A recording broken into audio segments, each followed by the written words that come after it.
What's the hubbub? Well, Cosmic Book Cope News is feeling silly now. Stating rumors as facts has blown up in their face. Ouch! Gunn's DCU already toast? In that article by Puck News, the site reports that Paramount has already visited Zach Snyder in Prague, where he's filming his new Resident Evil movie, to talk to him about his DC movie that he wants to do. What's that say? It says Gunn doesn't even have any involvement, and he's not in charge. Rip DCU, folks. The YouTube grifters got grifted with a fake news site, and they faked reactions to the news to end up looking so very silly. Ha ha ha!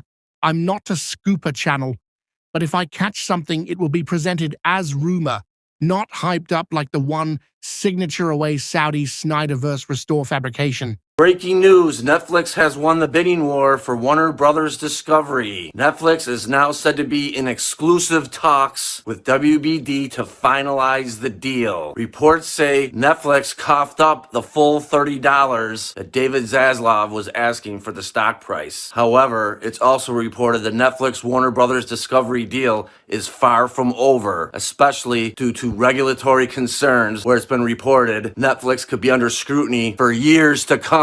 It's also reported that Paramount isn't done just yet and may do a hostile takeover because Paramount wants the entire company while Netflix just wants the studio and the streaming, where I was previously told Zaslav wants to remain as head of the Discovery part. It's going to get interesting. We're not counting the SnyderVerse out just yet. If Netflix does indeed buy WBD, it might not be such a bad thing. Netflix is going to want a lot of content and it'll be forking out the big bucks. That could mean the SnyderVerse could return and Zack could finish his Justice League movies, or Netflix could have him do an adaptation of The Dark Knight Returns, which Snyder has said he wanted to do. But there's a lot going on, and I'll tell you, no one expected Netflix to buy Warner Brothers Discovery. So it's wait and see right now. Hopefully, Zack gives us a message through Instagram. David Zaslav is set to stay as the head of the new WB Studios, which will be kept operationally separate from Netflix to make and distribute movies and TV shows. Per Bloomberg, both executives have been extended through 2027, and David Zaslav, CEO of Warner Brothers Discovery, addressed the extension and the future of Gunn, Safran, and their DCU plans that include Supergirl, Woman of Tomorrow, and Superman, Man of Tomorrow, slated to arrive in theaters in 2026 and 2027, respectively. The work of James and Peter, their creative vision, it's compelling and a great economic return. There's no storytelling content that we have that provides a bigger palette than DC, and there's nobody around, right? Now, who can tell these stories with the same imagination and excitement?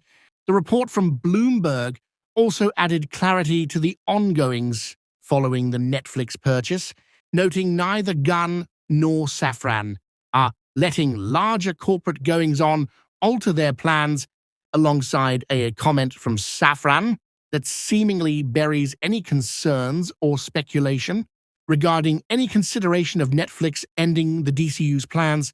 What makes us irreplaceable is truly the mind of James Gunn. He's been the architect of this grand vision. Grain of salt scoop incoming with that said. I'm not trying to go full cosmic book news on you, but this rumor was interesting enough to share. It comes from a former Dark Horizons scooper.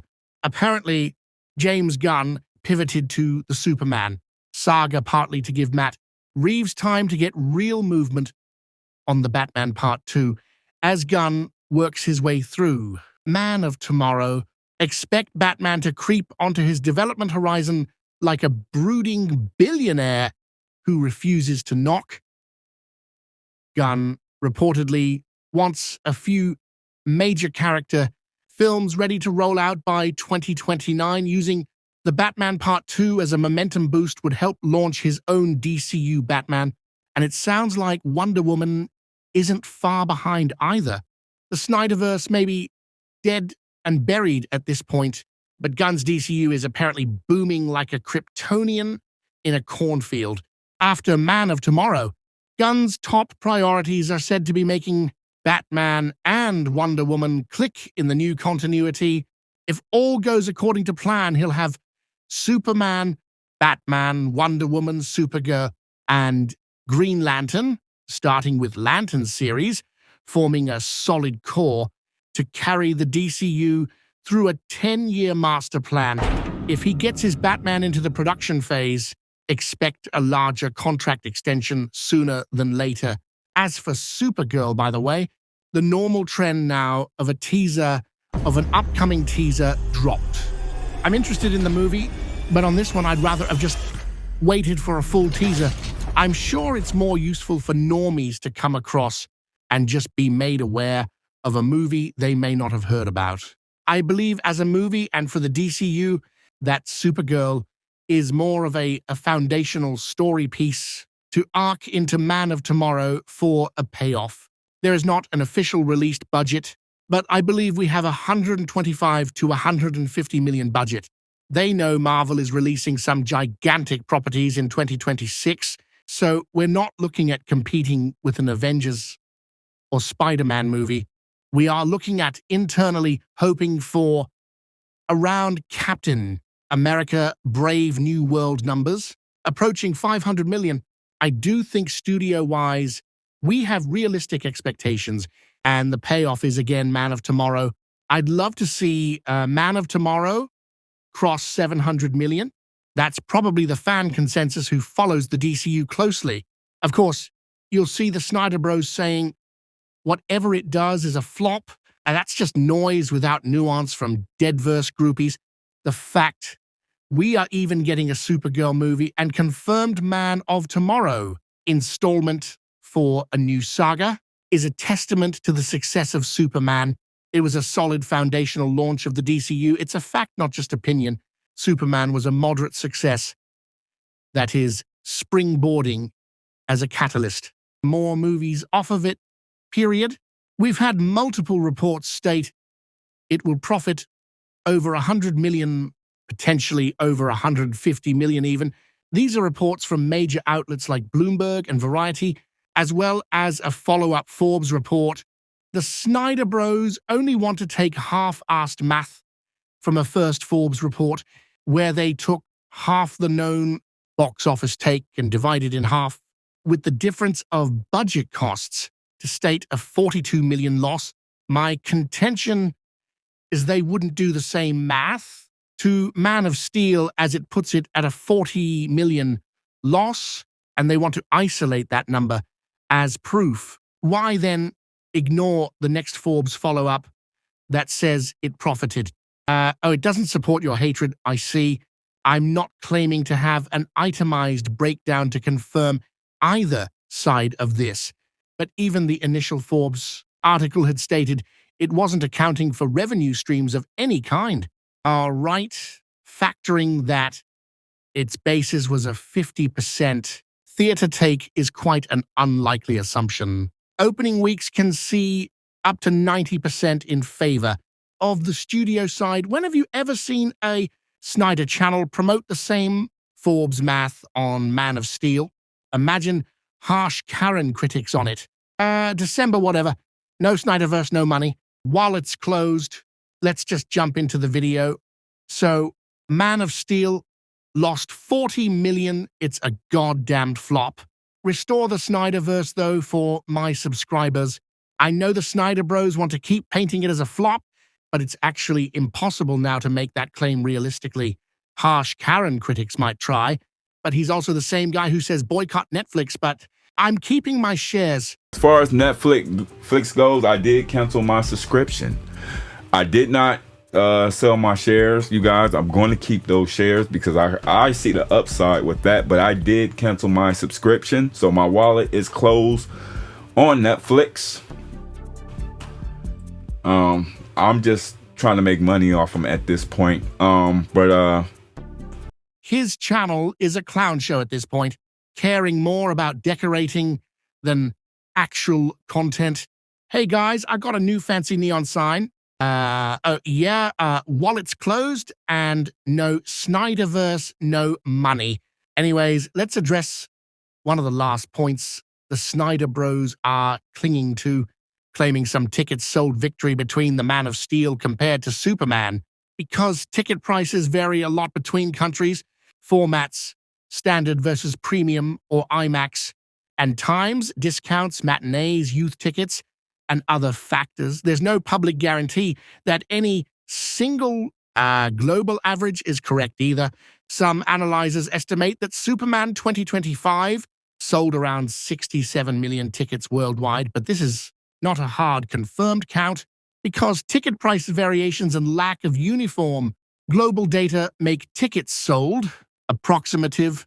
Any figure should be treated as a reasonable ballpark, not a verified per-ticket basis.